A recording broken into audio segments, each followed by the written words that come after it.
Alright, in my last video I mentioned that I was going to be doing an 8-part series on natural theology and natural atheology, and this is the first video in that series.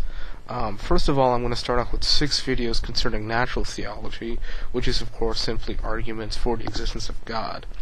The first argument I'm going to be discussing is something called the ontological argument, and more specifically the modern modal ontological argument. I basically linked a blog post, as you can see on the right, a corresponding blog post, which you'll have to follow along because there'll be a lot of technical details that you're going to have to keep up with throughout this video, as it seems, since ontological arguments obviously aren't a very easy subject to tackle. But basically it's just a paper that I've written the past few weeks, complete with footnotes and whatnot, and just basically gives my take on the success or the failure of the modal ontological argument. Now, the modal ontological argument is the most recent in a line of ontological arguments, and the reason ontological arguments are called as such, the name ontological argument comes from Immanuel Kant. Kant basically gave the names to the cosmological argument and the ontological argument, but not to the teleological argument. He called it the physico-theological argument, which thankfully never caught on. But anyway, the reason the ontological argument is called the ontological argument is because it's a purely a priori argument. And the term ont, or onto, or ent, from these, the Greek and Latin are connected here, has to do with existence. And so it's basically trying to move from concepts, pure concepts, to sheer existence. It's trying to move from a conception to the existence of something exemplifying that conception, and namely here, there's an ontological argument concerning God. Saint Anselm of Canterbury offered the first ontological argument in his book Theology, and there's some controversy regarding where he makes his argument. Some people say that he made his argument in the second chapter. Others say that his second chapter was an inferior attempt to prove the existence of God, but that the third chapter was where he really made his proof. That's the interpretation, for instance, of Norman Malcolm, and the former interpretation was the interpretation of pretty much everyone else for a long time. Other people have said that there's actually, in fact, an interconnected argument from 2 through 3. That's the opinion of people like Campbell, and still others have said there's a proof throughout the entire book itself. I'm not going to be getting into that for the most part. In fact, I'm not going to get into that whole controversy at all. Pretty much every philosopher nowadays agrees that the proof offered in Proslogian 2 is deficient, although for differing reasons, because the questions concerning the ontological argument are deep. As Alvin Plantinga has said, although the ontological argument looks, at first sight, like a verbal sleight of hand or a piece of word magic, it has fascinated philosophers since St. Anselm had the good fortune to formulate it. Nearly every major philosopher from that time to this has had his say about it. It seems that the argument has about it an air of egregious unsoundness, or perhaps even trumpery and deceit, yet it is profoundly difficult to say exactly where it goes wrong. And generally speaking, most people have attempted to offer something around either Kantian criticisms, existence isn't a property, or a slightly more sophisticated objection that others have made, that existence is a second-order property, not a first-order property. Other objections, probably the most common one, is Guanilo's parodies, overload objections, ideas of perfect island, and so on and so forth, and David Hume's denial of necessary existence. He said basically anything we can conceive as being existent, we can also conceive as being non-existent, therefore nothing is necessarily existent. I agree with some of these criticisms. I personally don't agree with Kant's criticism, at least not properly understood, primarily because I'm a Platonist.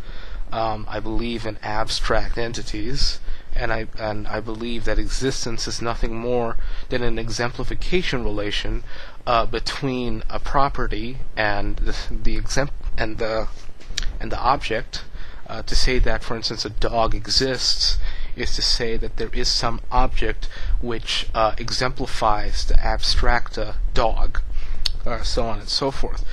And so, as you can basically see, ontological arguments delve deeply into ontology, the study of existence, really. And as Alvin Plantinga continues, many of the most knotty and difficult problems in philosophy meet in the ontological argument. Is existence a property? Are existential propositions ever necessarily true? Are existential propositions what they seem to be about? How are we to understand negative existentials? Are there, in any respectable sense of R, some objects that do not exist? If so, do they have any properties? Can they be compared with things that do exist? These issues and a score of others arise in connection with St. Anselm's argument. I'm not going to basically address St. Anselm's argument here. That's been addressed by too many philosophers. Even philosophers who agree with the modern modal ontological argument agree that Anselm's ontological argument is deficient. And as you're going to basically see later in my video, you're going to begin to understand why the modal ontological argument represents the pinnacle of ontological arguments, makes the necessary advances to overcome Anselmian failures with respect to Anselm's original argument, and why effectively defeating the modal ontological argument does in reality defeat pretty much any prospective ontological argument for the existence of God. So I'm going to be concerned, as I said, with a type of ontological argument called the modal ontological argument. The modal ontological argument basically arose in suggestion by Norman Malcolm, who argued that in Proslogian 3, Anselm had a different argument than what was offered in Proslogian 2, something along the lines that, either gods necessarily existed or not. And it says that God cannot possibly be non-necessary, therefore either God is necessarily existent or impossible. He had an idea to the effect that I'm sorry, I was thinking of Hartshorne's version, more or less. He was thinking of the idea that if God exists, then he necessarily exists, because God is not the type of being that can come in and out of existence. If he doesn't exist, then it's impossible that he exists. If he exists, then it's impossible that he does not exist. In other words, to construe it more positively, if he doesn't exist, then it's necessary that he doesn't exist. If he exists, then it's necessary that he exists, because he's not the type of being who can come in and out of existence. He's eternal, so he's a necessary being of sorts. So if it's possible, so either God's impossible or necessary. God isn't impossible, therefore God is necessary, and whatever's necessary is actual, therefore God exists. Charles Hartshorne gave a formal modal version, basically in the symbolic modal apparatus of S5 of this, in his book The Logic of Perfection, where he basically took Malcolm's argument, this modal version, although he preferred to call it the modal argument as opposed to the modal ontological argument, and basically said that if God exists, then God's necessary. Then he just goes from there, then basically posits that God is possible, therefore God is necessary, and therefore God's actual, and so on and so forth. But I'm not going to concern myself with either version. I'm going to instead invest my energies in Plantinga's version of the argument, Alvin Plantinga's version of the argument. You notice I've already quoted Alvin Plantinga twice.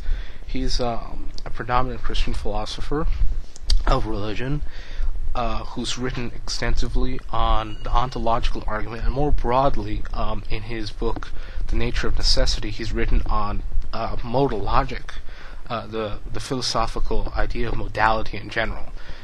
He's a philosopher in the metaphysics of modality, so he's very well informed about these sorts of things, and he's basically offered what he construes to be a victorious modal version of the argument. And as we're going to examine, as we're going to see, this version basically represents the pinnacle of all versions of the modal ontological argument. And the sort of Hartshornian or Malcolmian or Anselmian intuitions, and Anselmian, Cartesian,